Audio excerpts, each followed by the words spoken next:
I have a question. How many of you have ever been on a diet? Okay.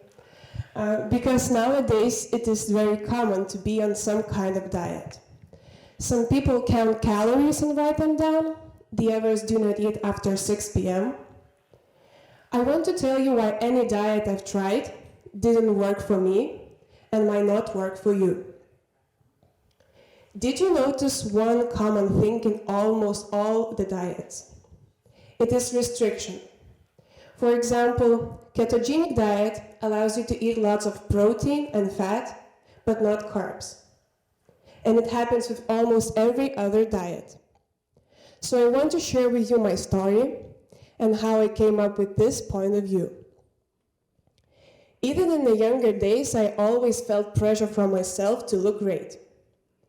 Later on, then I started working in the modeling industry, that pressure grew even bigger, and now it was coming not only from myself, but from the others too. And for me to look great, first of all, meant to be skinny. To be skinny was my main goal for years. And the saddest part of it, that I actually was skinny, but it always felt that it can be even better. I've tried so many diets, such as low carb, high protein, vegetarian. I used to track every calorie I ate. I used to eat only homemade food, which is a not bad thing until it becomes an obsession. I used to eat only on fixed hours. Yes, it means I had to think about food all the time. I was convincing myself that it did not affect my personal life, but it definitely did. Despite the fact that it took tons of my time, it also affected my relationship with the others. For example, if someone invited me to have dinner or lunch at the restaurant, I would typically decline it. I was afraid that I won't be able to know how many calories a meal had or how healthy it is.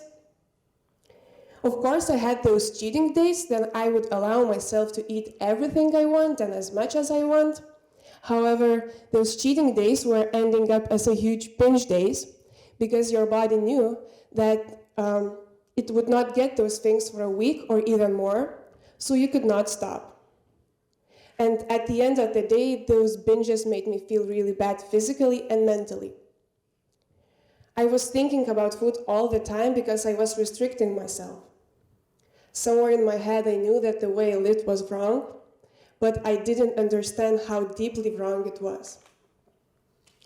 Have you ever heard about the Minnesota starvation experiment? No.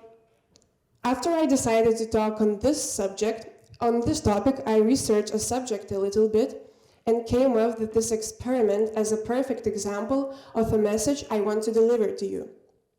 So the main idea was to starve a group of people, which consisted of 36 healthy men. It was a year-long study divided into 3 parts: observation, starvation, and rehabilitation. For the first 3 months, the food intake for participants was standardized, and it was found that at that moment they consumed 3,600 calories a day. So for the next 6 months of starvation, the calorie intake was reduced almost by half.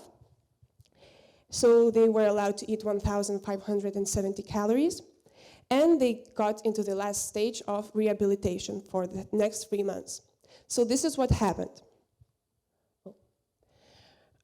For the participants, the days began to revolve just around meal times.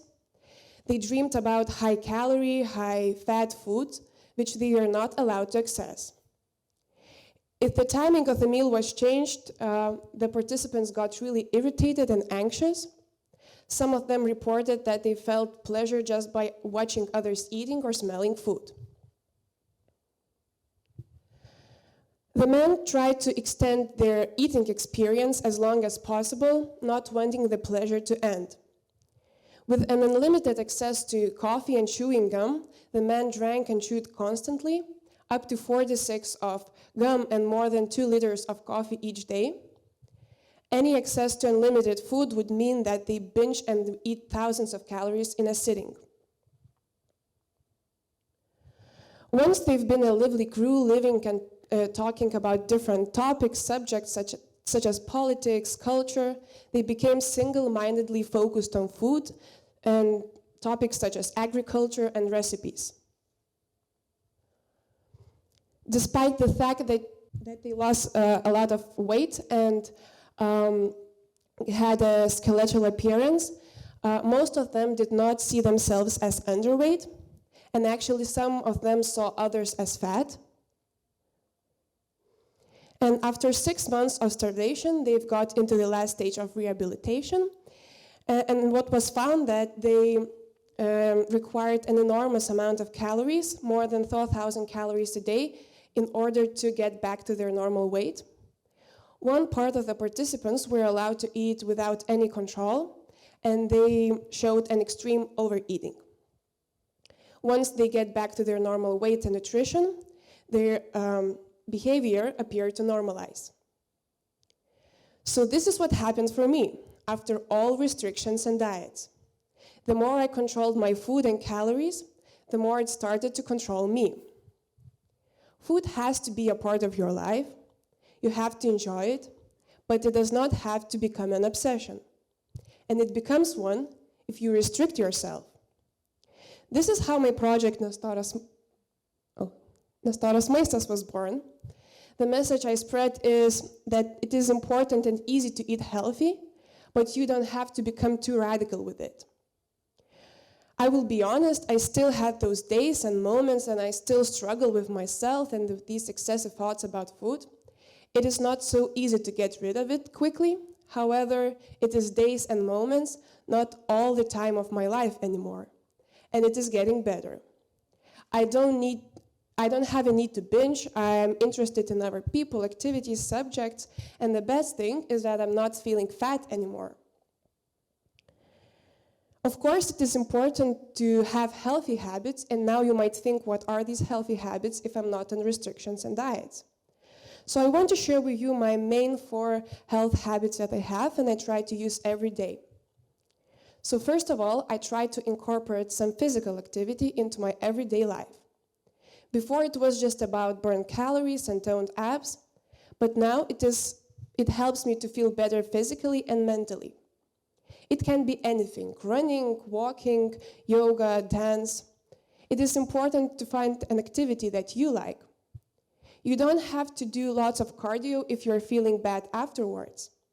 It is important to listen to your body.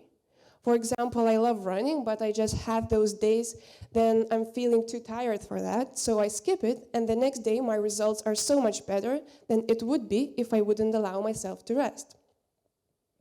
Second, I drink warm lemon water first thing in the morning. It became a ritual which kickstarts my digestion, rehydrates me, and wakes me up. I highly recommend trying it. The third one, I guess, is the most practical one. I think most of you heard that the biggest enemy for our health is white sugar, and I would add white flour to this list too. So I will tell you something. It is so easy to make your meal healthier just by switching from white sugar to more nutritious ones, such as coconut or unrefined cane sugar, maple syrup, honey, or even a fruit, and from white flour to a whole grain flour. And lastly, and most importantly, I never ever restrict myself anymore. I stopped counting calories, protein intake, and if I want to have ice cream today, I will definitely have it. And if I'm not hungry at breakfast time, I won't have it. Food has to give you joy, not stress.